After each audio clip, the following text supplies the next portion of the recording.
Lecture du livre de la Genèse. En ces jours-là, Joseph dit à ses frères, « Écoutez le songe que j'ai fait. Nous étions en train de lier des gerbes dans le champ, et voici que ma gerbe se dressa et resta debout, et vos gerbes se mirent autour et se prosternèrent devant ma gerbe. » Ses frères lui dirent, « Voudrais-tu donc régner sur nous comme un roi, ou nous dominer comme un maître ?» Et ils le détestèrent encore davantage, à cause de ses songes et de ses paroles. Il raconta encore un autre songe et dit à ses frères, « Voici que j'ai encore fait un songe. Le soleil, la terre et 11 étoiles se prosternaient devant moi. » Quand il l'eut raconté à son père et à ses frères, son père le réprimanda en disant, « Que signifie ce songe que tu as fait? Faudra-t-il donc que nous venions, moi, ta mère et tes frères, nous prosterner à terre devant toi ?» Ses frères furent jaloux de lui, mais son père gardait le souvenir de ses paroles. Ses frères étant allés à Sichem faire paître le troupeau de leur père, Israël, son père, dit à Joseph, « Tes frères gardent le troupeau à Sichem, viens, je vais t'envoyer vers eux. » Il répondit, « Me voici. » Son père lui dit, « Va donc, et vois si tout va bien pour tes frères et pour le troupeau, puis rapporte-moi des nouvelles. » Joseph partit de la vallée d'Hébron et parvint à Sichem. Comme il errait dans la campagne, un homme le rencontra et lui demanda, « Que cherches-tu » Il répondit, « Je cherche mes frères, indique-moi, je te prie, où ils font paître leur troupeau. » L'homme lui dit, « Ils sont partis d'ici, car je les ai entendus dire, allons à Dothan. » Joseph partit à la recherche de ses frères et les trouva à Dothan. Ils le virent venir de loin, et avant qu'il ne fût près d'eux, ils complotèrent contre lui pour le faire mourir. Ils se dirent l'un à l'autre, « Voici l'homme au songe qui arrive. C'est le moment, venez, tuons-le, et jetons-le dans l'une des citernes. Nous dirons qu'une bête féroce l'a dévoré, et nous verrons ce que signifiaient ces songes. » Mais Ruben entendit, et il le sauva de leurs mains. « Ne le tuons pas, ne répandez pas le sang, jetez-le dans cette citerne du désert, et ne portez pas la main sur lui. » C'était pour le sauver de leurs mains et le ramener à son père.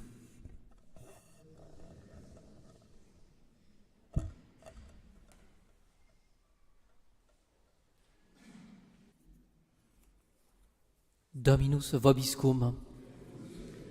Sequentia Sancti Evangelii secundum Matteum. En ce temps-là, Jésus, s'adressant à la foule des Juifs et au chef des prêtres, leur dit cette parabole. Il y avait un homme, le maître d'un domaine, qui planta une vigne. Il l'entoura d'une clôture, y creusa un pressoir, y bâtit une tour, puis il la loua à des vignerons et quitta le pays. Lorsqu'approcha la saison des vendanges, il envoya ses serviteurs aux vignerons pour en percevoir les fruits. Mais les vignerons saisirent les serviteurs, battirent celui-ci, tuèrent celui-là et lapidèrent un autre. Il envoya encore d'autres serviteurs plus nombreux que les premiers et ils les traitèrent pareillement. Finalement, il leur envoya son fils en disant « Ils respecteront mon fils ». Mais les vignerons, quand ils virent le fils, se dirent entre eux, « C'est l'héritier, venez, tuons-le et emparons-nous de son héritage. » Ils le saisirent, le jetèrent hors de la vigne et le tuèrent. Quand viendra le maître de la vigne, que fera-t-il à ces vignerons ? Ils répondirent à Jésus, « Il fera périr misérablement ces misérables, et il louera la vigne à d'autres vignerons qui lui en livreront les fruits à la saison. » Jésus leur dit, « N'avez-vous jamais lu dans les Écritures la pierre qu'avaient rejetée les bâtisseurs est devenue la pierre d'angle ? Voilà l'œuvre du Seigneur, elle est admirable à nos yeux. C'est pourquoi, je vous le dis, le royaume des cieux vous sera enlevé, et il sera donné à une nation qui en produira les fruits. Et celui qui tombera sur cette pierre, il s'y brisera, et celui sur qui elle tombera, elle l'écrasera. » En entendant les paroles de Jésus, les paraboles de Jésus, les chefs des prêtres et les pharisiens comprirent qu'il parlait d'eux.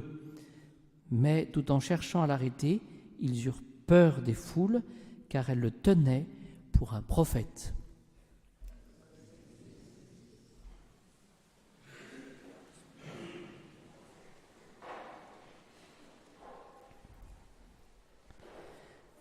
Cette histoire de Joseph dans le livre de la Genèse nous montre le travail de la providence.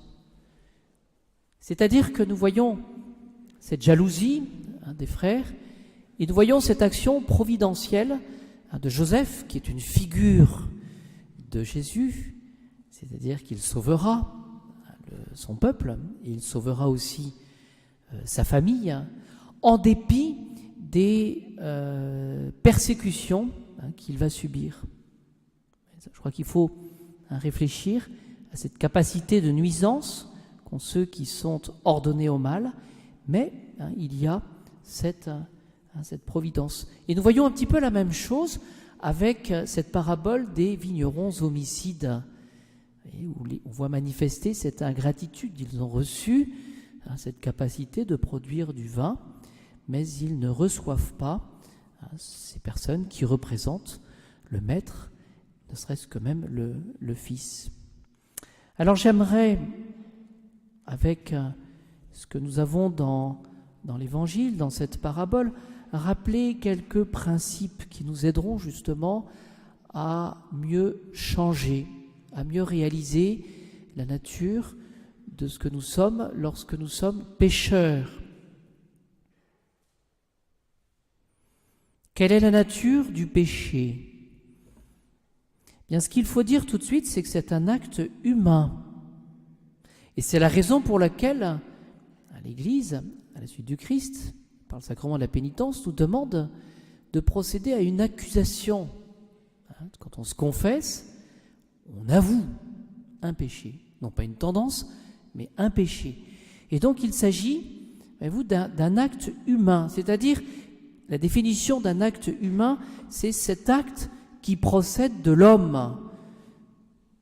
C'est-à-dire qu'on a cette advertence de la raison, l'intelligence de la chose. C'est la connaissance de la chose. On agit aussi, puisque c'est un acte humain, et c'en est une conséquence de cette advertence, c'est qu'on agit avec liberté. On choisit ce qui est mal. C'est ça le péché. Celui que l'homme produit en agissant en homme. C'est-à-dire que, je vous rappelle que les conditions du péché, matière à péché, la pleine advertence, je connais la chose, et ensuite la volition, je le veux. C'est-à-dire que finalement, celui qui pêche, il agit sciemment et librement. Donc c'est à nous, voyez-vous, de réfléchir finalement parfois à notre détermination ou tout simplement ce manque d'attention lorsqu'il s'agit toujours de choisir le bien. Et c'est là-ci que nous pourrons découvrir le péché qui est en nous. Et pour préciser les choses au niveau des principes, le péché reste toujours un acte humain, mais déréglé. Alors comment comprendre vraiment cette notion d'acte déréglé ?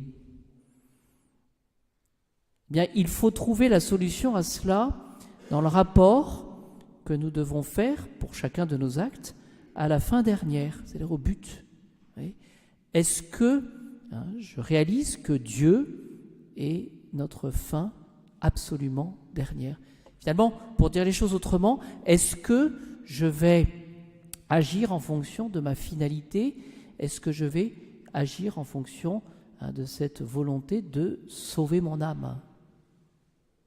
Celui qui pêche se détourne de la loi de Dieu. Alors, il peut se tromper de bien, mais il a peut-être perdu cette boussole. Dieu reste notre bien suprême. Il est l'unique source de notre félicité. Et donc, c'est à Dieu seul que nous devons rapporter toutes nos actions. Il y a un travail de purification que nous pouvons opérer par rapport à la fin dernière.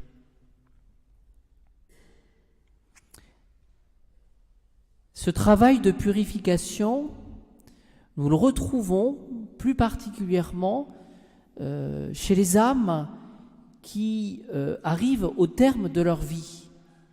C'est une grâce que de pouvoir considérer ce jugement particulier. Vous savez qu'au moment de la mort, nous aurons le jugement particulier, et c'est une grâce que de pouvoir essayer de nous centrer, de nous réordonner par rapport à cette fin dernière.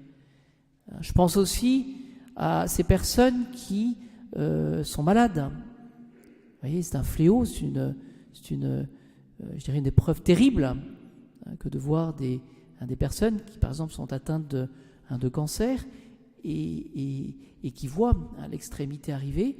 Mais en même temps, l'expérience montre que cette échéance, qui n'est pas inéluctable, parce qu'heureusement, maintenant on peut s'en soigner, mais ce que je veux dire, c'est que cette vision de la finalité, elle est nécessaire, en ce sens qu'elle nous permet justement de réordonner notre vie. Et il y a beaucoup de conversions à cette occasion-là, et il y a beaucoup de belles morts, si jamais elle doit arriver, dans ces circonstances-là.